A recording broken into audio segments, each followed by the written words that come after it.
프락시스 행정법 총론 강의입니다.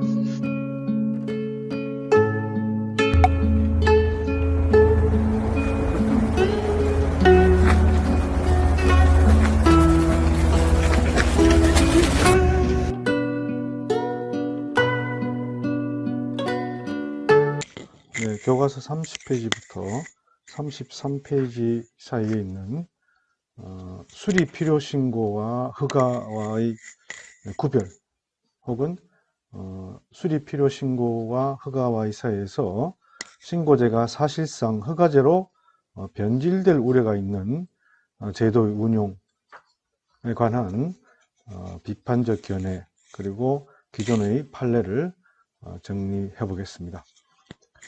자, 우선 30페이지 내용을 보겠습니다. 학설은 우선 수리 필요 신고와 허가가 구별돼야 된다. 왜냐하면 수리 필요 신고의 경우에 수리도 형식적 심사를 거치는 것이고 허가는 실질적 심사를 하기 때문에 이것은 구별된다. 그러나 부정설은 수리 필요 신고도 실질적 요건을 신고 요건으로 하고 있기 때문에 결국은 사실상 허가와 동일하게 운영되고 있고 거의 변질되고 있다라는 것입니다. 판례는 신고 요건의 심사에 실질적 심사도 가능하다라고 해서 부정설적인 입장에 취한 듯 하지만은 제 개인적으로는 이것을 일반화시키는 건 곤란하고 특히 아래 보는 노동조합 설립 신고와 같은 경우에 한정적으로 특수한 상황에서 실질적 심사를 허용한 것이기 때문에 아직까지도 수리 필요 신고는 형식적 심사이고 허가는 실질적 심사라는 그런 기준 하에서 구별이 필요하다라는 긍정설이 유력한 학설이고 판례도 그 입장을 유지하고 있는 것으로 알고 있습니다. 첫 번째 판례 노동조합 설립 신고와 관련된 판례 보겠습니다. 자, 제가 준비한 자료를 전국 공무원 노동조합, 전국 민주공무원 노동조합, 법원 공무원 노동조합 이 세 개의 노조가 합쳐가지고 합병이 됐습니다. 그리고 전국 공무원 노동조합으로 출범했습니다. 그런데 이미 이 전국 공무원 노동조합으로 출범하기 이전에 이 노동부에서는 노동조합 이전의 전국 공무원 노동조합 즉 구전공노에 대해서 해직 공무원이 포함되어 있으니까 노조원의 범위에서 그 해직 공무원을 제외시키라는 시정 요구를 계속하고 있었습니다. 그러던 차에 구전공노, 전국 민주공노, 법원공노가 합쳐져 가지고 전국 공무원 노동조합 즉 전공노가 만들어지고 노동조합 설립 신고서를 제출했습니다. 그러자 한 일주일 후에 노동조합 설립 신고서가 반려됐습니다. 반려 사유는 공무원 노조법에 관련 조항이 위반되어 있고 또 노동조합법 관련 조항을 위반했다는 겁니다. 그 관련 내용은 뭐냐 하면은 공무원 노조법에 하면 해직 공무원, 해직자는 노조원이 될 수 없습니다. 그런데 해직자 82명이 노조원에 포함되어 있다는 겁니다. 그리고 노동조합법에 하면은 이른바 다른 공무원을 지휘 감독하거나 총괄하는 업무에 주로 종사하는 공무원, 즉 업무 총괄자, 즉 사용자 이익의 대표자죠. 업무 총괄자의 지위에 있는 사람이 그 중에 8명이나 된다. 그리고 그 이외에도 상당수 업무 총괄자가 조합원에 포함되어 있다. 그래서 이것은 노동자, 근로자가 노동조합원이 되어야 된다는 원칙에 맞지 않는다 라고 해서 반려한 것입니다. 자, 그러면 이 반려 사유는 보면은 노동조합 설립 신고에 신고 시 작성한 서류와 첨부한 서류에 나와 있지 않은 내용입니다. 결국은 이것은 노동부에서 실질적인 심사를 한 끝에 나온 결론이고, 그래서 반려사유에 포함시킨 것입니다. 그래서 원고는 노조 설립신고서 반려처분 취소 소송을 제기했습니다. 그래서 취소 소송을 제기하면서 그 이유가 뭐였냐면은, 노동조합 설립신고에 대해서는 설립신고서와 규약, 조합규약이죠, 만을 기준으로 형식적인 심사만 해야 되고 실질적 심사를 해서는 아니 된다. 자, 이게 우리가 보는 이제 신고인데 수리 필요 신고에서 형식적 심사라는 의미입니다. 그런데 두 번째 사유는 또 규약상 해직자는 조합원이 될 수 없고,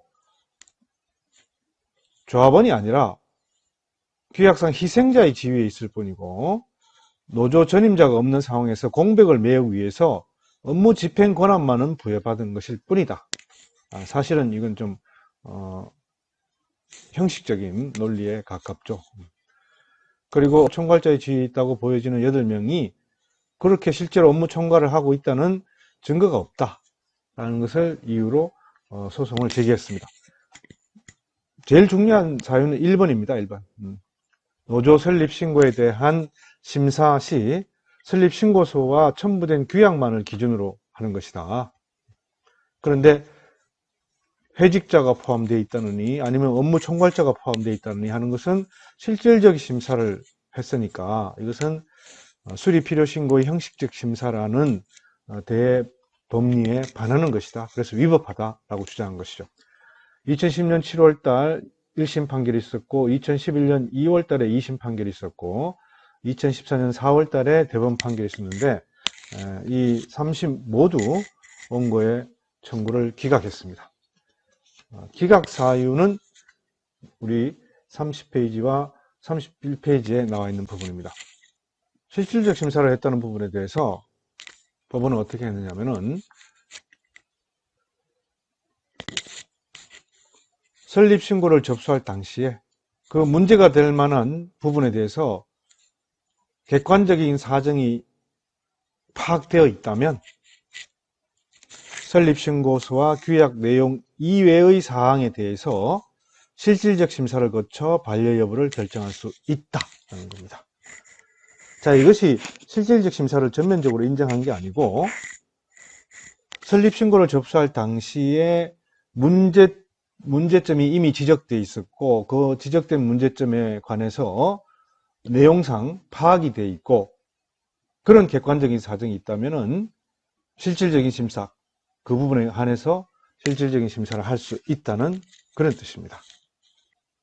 그래서 이미 이 전공로, 새로 생긴 전공로의 설립신고 이전에 구전공로에 대해서 해직 공무원이 있음이 파악됐고, 그래서 시정을 요구했고, 이미 시정 요구와 그다음 노동조합에 해당되지 않는다는 통보를 한 적이 있었기 때문에, 이 구전공로가 포함돼서 새로 생긴 전공로는 이것을 그대로 받아서 유지하고 있기 때문에 그런 객관적인 사정을 알 수밖에 없었다. 그러면 그 부분도 결국은 심사해야 되는 것 아니냐라는 그런 취지에서 예외적으로 이렇게 실질적 심사를 할 수 있다고 한 것입니다.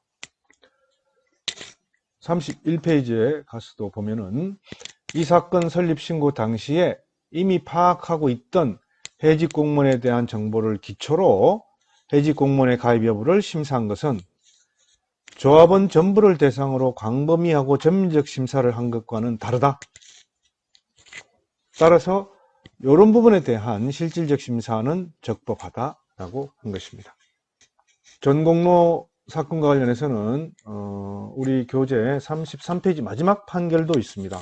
마지막 판결의 내용은 새로이 만들어진 전공로가 노조 설립이 되고, 그래서 신고가 수리돼서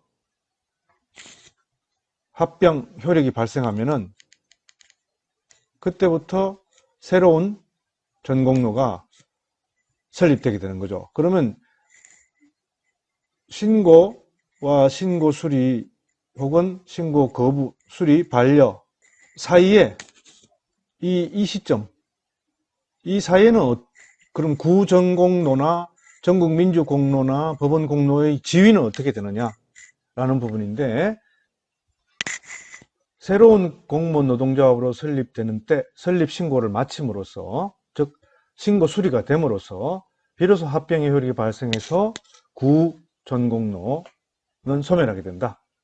그래서 합병 결의 및 새로운 공무원 노조 설립을 위한 결성 조직 행위가 이루어진 시점부터 새로운 공무원 노조의 설립 신고가 수리되는 시점까지 존재하는 기존의 구전공로는 잠정적이긴 하지만 기존 법률 관계를 정리청산하는 데 필요한 범위 내에서는 공무원 노동조합으로 활동할 수 있다라는 그런 부분을 정리한 겁니다.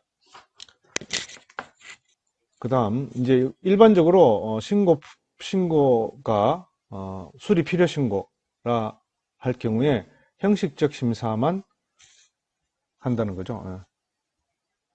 근데 이 형식적 심사 요건이 다 충족되더라도 공익을 이유로 신고 반려를 할 수 있는가와 관련해서 예외적으로 또 법원은 공익사유를 이유로 신고 반려할 수 있다라고 판례가 몇 개 규정되어 있습니다. 그러나 그것은 지극히 제한적으로 해석되고 있는데요. 토지거래신고, 주민등록 전입신고, 주유소 설치 등록 신청, 유료 노인 복지주택 설치 신고, 요 네 가지 부분에 관해서 보겠습니다. 우선 토지거래신고는 공익적 기준에 적합하지 않다는 이유로 수리 거부할 수 없다. 공익 적용해서는 안 된다. 주민등록 전입신고, 행정청에서 30일 이상의 생활의 근거로 거주할 목적으로 거주지를 옮기는 여부를 사실은 실질적으로 파악하기 어렵죠. 그런데 이 사건은 무허가 건축물에서 10년 이상 거주한 사람이었어요. 근데 이게 이제 무허가 건축물에 대해서 그 지역이 개발돼서 무허가 건축물 소유자에게도 어떤 입주권, 우리가 흔히 딱지라고 부르죠. 이런 거에 부여되니까 이 주민등록 전입신고를 했는데 행정청에서 거부를 했습니다. 그래서 이 사람이 소송을 제기했죠. 주민등록 전입신고 시에 형식적 심사의 사유는 전입신고자가 30일 이상 생활의 근거로 거주할 목적으로 거주지를 옮기느냐 여부만으로 제한된다. 부동산 투기나 이주대책 요구 등을 방지할 목적으로 전입신고 거부하는 것은 주민등록법의 입법 목적 취지 등에 비춰서 안 된다. 그래서 이것을 이유로 나름대로 이런 공익을 이유로 부동산 투기 방지라는 공익을 이유로 전입신고 반려하는 것은 안 된다는 거죠. 실제로 지금 사실상 전입신고는 거의 당사자가 신청하는 대로 다 받아들여지고 있죠. 그 다음 주유소 설치 등록 신청. 주유소 설치 등록 신청이 관계 법령상의 요건에 합치된다고 하더라도 중대한 공익사의 필요가 있는 경우는 수리 거부할 수 있다. 그 다음 유료노인 복지주택 설치 신고. 유료노인 복지주택을 설치하기 위해서 여러가지 각종 보조와 혜택이 주어집니다. 그리고 조세 감면도 받습니다. 또 그 주택에 대해서는 부대시설 설치 기준이 완화됩니다. 여러가지 혜택이 주어지는 거죠. 그렇다면은 이런 혜택을 받고서 노인복지시설에 관한 설치 신고를 한 경우에 행정관청으로서는 그 유료노인복지주택이 적법한 입소 대상자에게 분양되었는지, 설치 신고 당시 부적격자들이 입소하고 있지는 않은지의 여부를 심사할 수 있다는 겁니다. 심사. 약간 거의 실질적 심사에 가까운 거죠. 그죠? 근데 이 실질적 심사는 그 전에 유료 노인 복지주택을 시설하기 위해서 각종 보조와 혜택, 조세 감면, 부대시설 설치 기준 완화 이런 것들을 적용받았기 때문에 이런 건 심사할 수밖에 없다라는 그런 뜻입니다. 약간의 공익적 목적에 대한 심사도 가능하다는 그런 뜻으로 볼 수 있겠죠. 그 다음 32페이지에 나와 있는 부수적 효과에 관한 그 어업 면허 그리고 관행어업권자의 지위와 관련돼서는 사실은 신고의 개념과는 좀 동떨어져 있는 부분입니다. 34번, 35번 주석을 보면은 손해배상이죠. 이것은 관행어업권을 가지고 어업을 했다거나 아니면은 어업 면허를 가지고 어업을 하고 있었는데 그 어업권의 대상이 되는 그 바다와 인근 토지가 공유수면 매립으로 인해서 이제 보상을 받게 될 때 보상 자격이 있느냐 없느냐를 따지는 겁니다. 근데 그것이 이제 신고였다는 거죠. 어업 면허 신고 그리고 관행어업권 신고의 경우에 이 신고 전에 공유수면 매립 면허가 나간 경우는 신고로 인한 그 위의 효과를 주장할 수 없다는 그런 뜻이고, 또 신고의 경우에도 신고의 유효 기간이 경과하면 효력이 당연히 소멸한다. 그리고 기간 연장 허가를 받을 때 개발 사업의 시행으로 하는 일체의 보상 청구를 포기하겠다고 하는 취지의 부관이 어업권 등록 원부에 기재된 경우에 부관의 효력은 유효하고 그것은 또 양수인에게도 미친다. 이런 부수적 효과, 신고와 관련된 부수적 효과의 설명입니다. 그것은 우리가 지금까지 본 신고의 법률적 효력과는 약간 거리가 있으므로 이런 경우가 있구나 라는 것으로만 이해해 주면 좋겠습니다.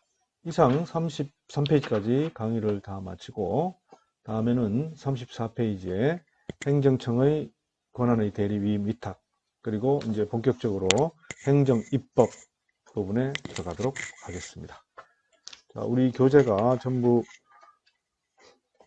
90페이지 정도 되는데요.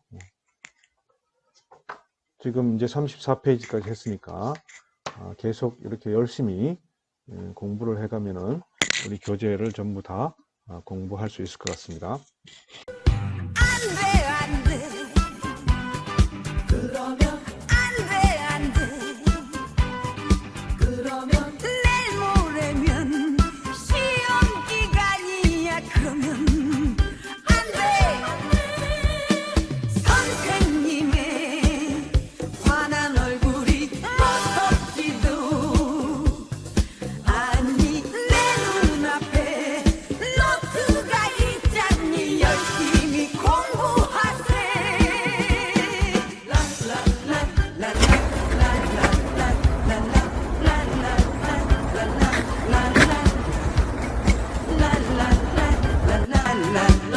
la la